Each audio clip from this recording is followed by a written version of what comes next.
ಬೇಸಿಗೆಯಲ್ಲಿ ತುಂಬ ಸೆಕೆ ಆಗ್ತಿದೆಯಾ? ಎ ಸಿ ಬೇಡ, ಕೂಲರ್ ಬೇಡ, ಫ್ರಿಜ್ ಕೂಡ ಬೇಡ. ತಟ್ಟೆ ಒಂದಿದ್ರೆ ಸಾಕು, ಮನೆ ತಣ್ಣಗೆ ತಂಪಾಗಿರುತ್ತೆ ನೋಡಿ. ನಮಸ್ಕಾರ ಎಲ್ರಿಗೂ, ಶ್ರೀಮತಿ ಟಿಪ್ಸ್ ಚಾನಲ್ಗೆ ಸ್ವಾಗತ. ಇವತ್ತಿನ ವಿಡಿಯೋದಲ್ಲಿ ಉಪಯುಕ್ತವಾದಂತಹ ಒಳ್ಳೆ ಟಿಪ್ಸ್ಗಳನ್ನು ನೋಡೋಣ ಬನ್ನಿ. ಕಲ್ಲಂಗಡಿ ಹಣ್ಣನ್ನು ತಂದಿರ್ತೀವಿ, ಹಣ್ಣನ್ನು ತಿಂದು ಈ ರೀತಿ ಸಿಪ್ಪೆನ ಬಿಸಾಡ್ಬಿಡ್ತೀವಿ. ಆದರೆ ಈ ಹಣ್ಣಿನ ಸಿಪ್ಪೆನೂ ಕೂಡ ನಾವು ಸಾಕಷ್ಟು ಕೆಲಸಗಳಿಗೆ ಉಪಯೋಗ ಮಾಡ್ಕೊಳ್ಬಹುದು. ಕೆಲವರಿಗೆ ಪಾದಗಳು ಉರಿ ಬರೋ ಅಂಥದ್ದು, ಅಥವಾ ಪಾದಗಳು ಕೂಡ ಒಡೆದಿರುತ್ತೆ, ಒಂದು ರೀತಿ ಡೆಡ್ ಸ್ಕಿನ್ ಅನ್ನೋದು ಜಾಸ್ತಿ ಇರುತ್ತೆ. ಆ ಥರ ಇದ್ದಾಗ ಈ ರೀತಿ ಕಲ್ಲಂಗಡಿ ಹಣ್ಣಿನ ಸಿಪ್ಪೆಯನ್ನು ತಗೊಂಡು ಕಾಲಿಗೆ ಮಸಾಜ್ ಮಾಡ್ಕೊಳ್ಳೋದ್ರಿಂದ ಕಾಲಿನಲ್ಲಿರೋವಂಥ ಡೆಡ್ ಸ್ಕಿನ್ ಎಲ್ಲ ಹೋಗುತ್ತೆ. ಕಾಲು ಒಂಥರ ಡ್ರೈ ಆಗಿ ಚೆನ್ನಾಗಿ ಕಾಣಿಸ್ತಿಲ್ಲ ಪಾದಗಳು ಅಂತಂದಾಗ ಈ ರೀತಿ ಕಲ್ಲಂಗಡಿ ಹಣ್ಣಿನ ಒಂದು ಸಿಪ್ಪೆಯಿಂದ ಮಸಾಜ್ ಮಾಡೋದ್ರಿಂದ ಒಂದು ರೀತಿ ನ್ಯಾಚುರಲ್ ಆಗಿ ಮಾಯ್ಶ್ಚರೈಸ್ ಆಗುತ್ತೆ. ಪಾದಗಳು ತುಂಬ ಚೆನ್ನಾಗಿ ಕಾಣುತ್ತೆ ನೋಡಿ. ಈ ಕಡೆ ಪಾದಕ್ಕೆ ನಾನು ಸಿಪ್ಪೆಯಿಂದ ಮಸಾಜ್ ಮಾಡಿದ್ದೀನಿ, ಎಷ್ಟು ಚೆನ್ನಾಗಿ ಕಾಣಿಸ್ತಾ ಇದೆ. ಈ ಕಡೆ ಪಾದ ನೋಡಿ, ಒಂದು ರೀತಿ ಡ್ರೈ ಆಗಿ ಕಾಣಿಸ್ತಾ ಇದೆ. ಈ ಒಂದು ಟಿಪ್ ತುಂಬ ಚೆನ್ನಾಗಿ ವರ್ಕ್ ಮಾಡುತ್ತೆ ನೋಡಿ. ಏನು ಮೆನಿಕ್ಯೂರು ಪೆಡಿಕ್ಯೂರ್ ಏನು ಬೇಕಾಗಲ್ಲ. ಪಾದಗಳ ಆರೈಕೆಗೆ ಈ ರೀತಿ ವೇಸ್ಟ್ ಅಂತೇಳಿ ಬಿಸಾಡೋ ಅಂಥ ಕಲ್ಲಂಗಡಿ ಹಣ್ಣಿನ ಸಿಪ್ಪೆಯನ್ನು ತಗೊಂಡು ಜಸ್ಟ್ ಮಸಾಜ್ ಮಾಡ್ಕೊಳ್ಳಿ. ಡೆಡ್ ಸ್ಕಿನ್ ಕೂಡ ನಾಶ ಆಗುತ್ತೆ, ಕಾಲಿನ ಉರಿ ಕೂಡ ಕಡಿಮೆ ಆಗುತ್ತೆ. ಸಿಪ್ಪೆ ಮೇಲೆ ನಿಮ್ಮ ಕಾಲನ್ನು ಇಟ್ಕೊಂಡು ಕುತ್ಕೊಳ್ಳೋದ್ರಿಂದ ಹೀಟ್ ಅನ್ನೋದೇನಿರುತ್ತೆ, ಉರಿ ಎಲ್ಲ ತುಂಬ ಬೇಗ ಕಮ್ಮಿ ಆಗುತ್ತೆ. ಈ ಟಿಪ್ಪನ್ನು ಕೂಡ ನೀವು ಟ್ರೈ ಮಾಡಬಹುದು.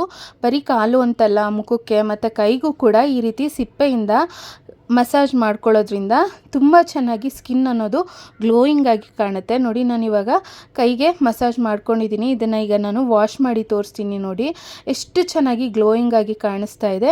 ಇನ್ಸ್ಟೆಂಟಾಗಿ ನಿಮಗೆ ಗೊತ್ತಾಗ್ಬಿಡುತ್ತೆ ಚರ್ಮ ಅನ್ನೋದು ಎಷ್ಟು ಚೆನ್ನಾಗಿ ಕಾಂತಿಯುತವಾಗುತ್ತೆ ಅಂತ ಹೇಳಿ. ಮುಂದಿನ ಟಿಪ್ ನೋಡೋಣ ಬನ್ನಿ. ವೇಸ್ಟ್ ಅಂತೇಳಿ ಬಿಸಾಡೋ ಅಂಥ ಕಲ್ಲಂಗಡಿ ಹಣ್ಣಿನ ಸಿಪ್ಪೆಯನ್ನು ತೊಗೊಂಡಿದ್ದೀನಿ. ಇವಾಗ ನೋಡಿ, ಇದನ್ನು ಈ ರೀತಿ ಚಿಕ್ಕ ಚಿಕ್ಕ ತುಂಡುಗಳನ್ನಾಗಿ ನಾನು ಕಟ್ ಮಾಡ್ಕೊಳ್ತಾ ಇದ್ದೀನಿ. ಸಾಕಷ್ಟು ಕೆಲಸಗಳಿಗೆ ನಾವು ಈ ಹಣ್ಣಿನ ಸಿಪ್ಪೆಯನ್ನು ಬಳಸ್ಕೊಳ್ಬಹುದು. ಇದರಿಂದ ಅಡುಗೆ ರೆಸಿಪಿಗಳನ್ನು ಕೂಡ ಮಾಡ್ಕೊಳ್ಬಹುದು. ಆರೋಗ್ಯಕ್ಕೂ ಕೂಡ ತುಂಬಾ ಒಳ್ಳೆಯದು. ನಿಮ್ಗೇನಾದರೂ ಇದರಿಂದ ಯಾವ ಥರ ರೆಸಿಪಿ ಮಾಡಬಹುದು ಅಂತೇಳಿ ನೀವು ತಿಳ್ಕೋಬೇಕು ಅಂತಿದ್ರೆ ಕಮೆಂಟ್ ಮೂಲಕ ಬರೆದು ತಿಳಿಸಿ. ಮುಂದಿನ ವಿಡಿಯೋಗಳಲ್ಲಿ ಆ ಒಂದು ವಿಡಿಯೋಗಳನ್ನು ಕೂಡ ನಾನು ಶೇರ್ ಮಾಡ್ತೀನಿ. ಇವಾಗ ನೋಡಿ, ಚಿಕ್ಕ ಚಿಕ್ಕ ತುಂಡುಗಳನ್ನಾಗಿ ಕಲ್ಲಂಗಡಿ ಹಣ್ಣಿನ ಸಿಪ್ಪೆಯನ್ನು ಹಾಕಿ ನಾನು ಮಿಕ್ಸರ್ ಜಾರ್ನಲ್ಲಿ ಚೆನ್ನಾಗಿ ರುಬ್ಕೊಂಡಿದ್ದೀನಿ.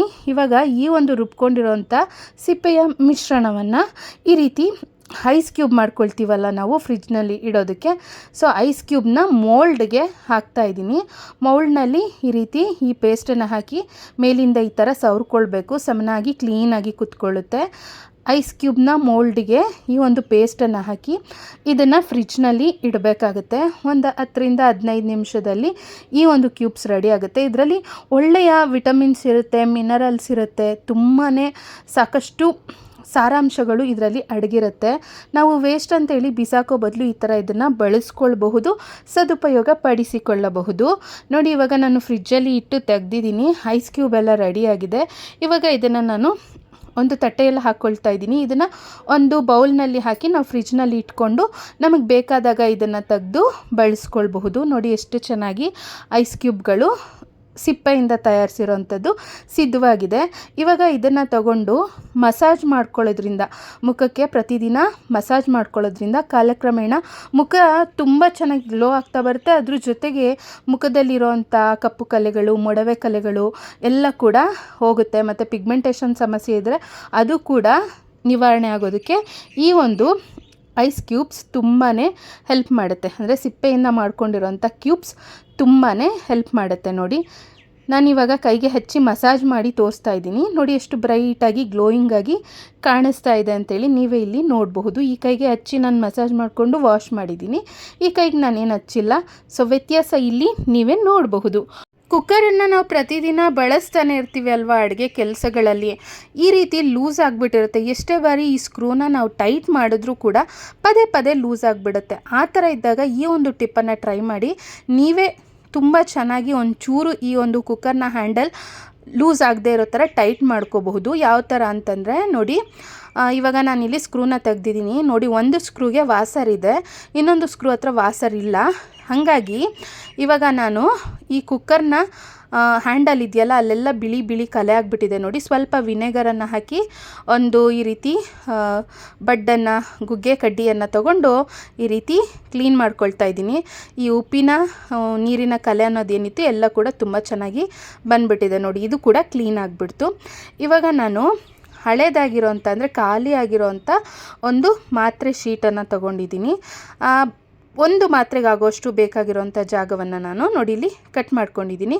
ಇದ್ರ ಸುತ್ತಲೂ ಇರೋವಂಥ ಎಕ್ಸ್ಟ್ರಾ ಪೀಸಸ್ನು ಕೂಡ ನಾನು ಕಟ್ ಮಾಡ್ಕೊಳ್ತಾ ಇದ್ದೀನಿ ನೋಡಿ. ಈ ಥರ ಕಟ್ ಮಾಡ್ಕೋಬೇಕಾಗತ್ತೆ.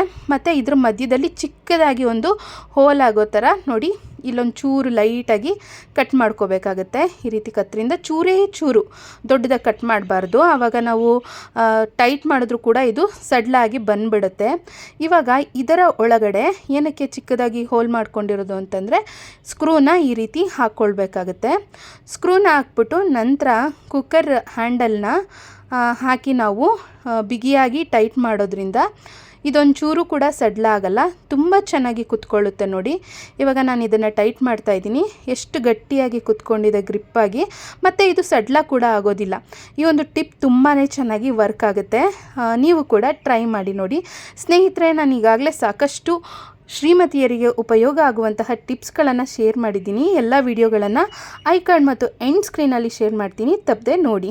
ಮುಂದಿನ ಟಿಪ್, ಈ ಕಾಲು ಚೀಲಗಳು ಅಂದರೆ ಸಾಕ್ಸ್ಗಳು ಒಂದು ಸಿಕ್ಕಿದ್ರೆ ಮತ್ತೊಂದು ಸಿಗಲ್ಲ.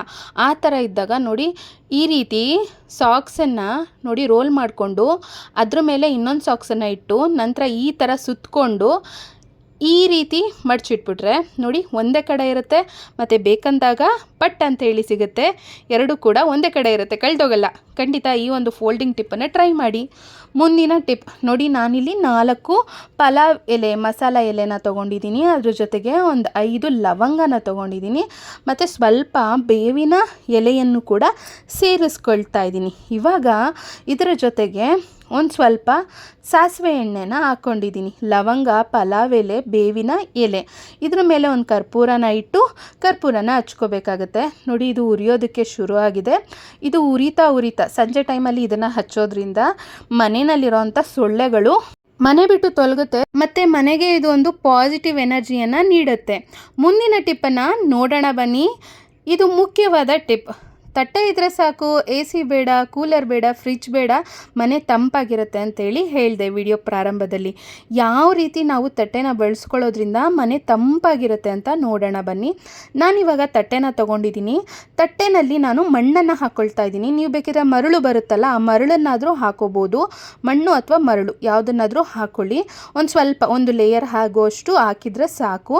ನಂತರ ಇದಕ್ಕೆ ಸ್ವಲ್ಪ ನೀರನ್ನು ಹಾಕಬೇಕಾಗತ್ತೆ. ನೀರು ತಣ್ಣಕ್ಕಿರೋದನ್ನು ಹಾಕಿ, ತುಂಬ ಬಿಸಿ ಇರೋ ನೀರು ಅಥವಾ ಬೆಚ್ಚಗಿರೋ ನೀರು ಕೂಡ ಬೇಡ, ತಣ್ಣಗಿರೋ ಅಂಥ ನಾರ್ಮಲ್ ವಾಟರನ್ನು ಹಾಕಿ.